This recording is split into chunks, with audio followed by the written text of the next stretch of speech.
J'ai été embauché en septembre 2021, donc j'étais ouvrier travaux publics. Surtout, enfin, je faisais un peu de tout, de la maçonnerie et tout ce qui est enrobé, vraiment tout ce qui touche tout à la voirie.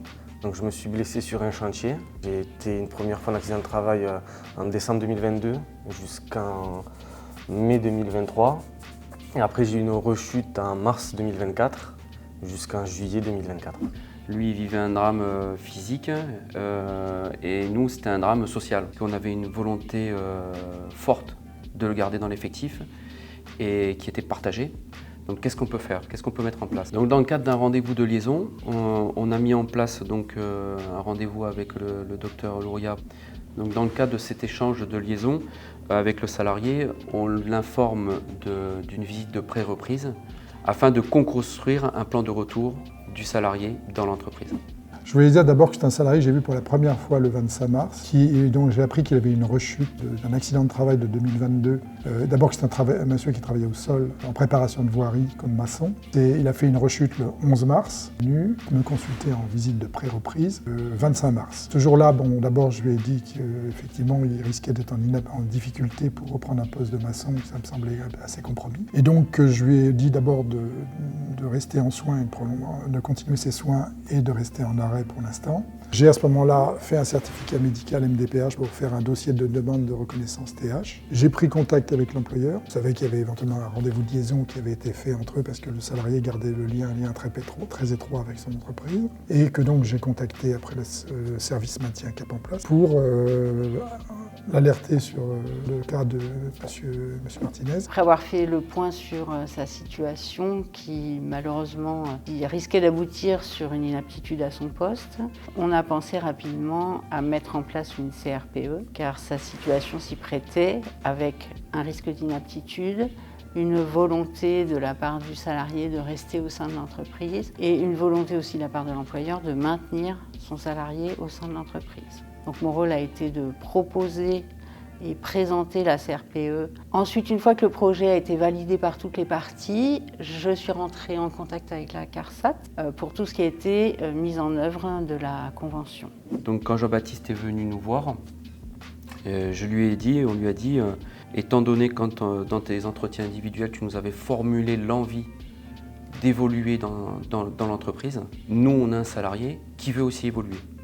Donc on va te proposer un doublon, un tuilage qui durera le temps que ça durera. On a une possibilité de se faire aider parce que c'est un coût.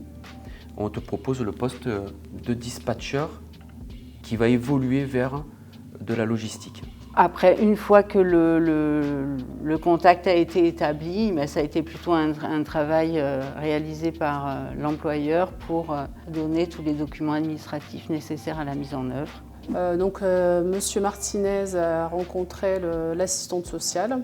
L'assistante sociale a évalué l'adéquation et la pertinence de ce projet-là. Par la suite, l'assistante sociale a adressé un projet de convention pour validation auprès du service médical de l'assurance maladie, puis aussi auprès du service administratif de la CEPAM pour s'assurer de la continuité du paiement des indemnités journalières. Donc une fois qu'on a eu les accords, un retour a été fait via Cap Emploi à l'employeur pour qu'il puisse procéder à la signature de la convention et on s'est retrouvé fin juin où tout le monde a validé et les conventions ont été finalisées.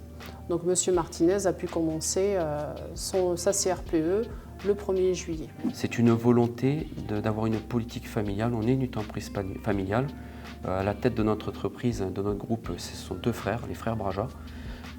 Et donc on a encore une marque familiale et surtout une gestion familiale, tout en étant un gros groupe.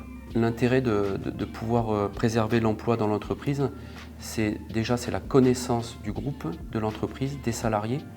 Jean-Baptiste connaît l'intégralité de l'effectif. Il connaît nos habitudes, il connaît nos procédures, il connaît l'espace géographique, je le disais tout à l'heure. Pour nous, c'est un gain de temps.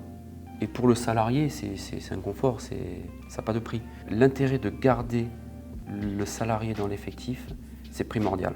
Donc il faut en profiter, c'est vraiment quelque chose qui peut nous permettre d'évoluer, de rester dans la même société. Il faut il faut vraiment en profiter. D'abord, ce qui est intéressant dans cette situation aussi, c'est d'abord qu'elle a nécessité finalement de travailler en réseau un petit peu concerté avec tout un ensemble de partenaires autour de la personne et de l'entreprise, et que ça permet d'avoir, avec une action de formation qui permet un reclassement, et que d'autre part, ça permet d'avoir un regard médico-psychosocial sur la situation de ce salarié. Toutes les planètes s'alignaient. Après, il fallait pouvoir le mettre en place.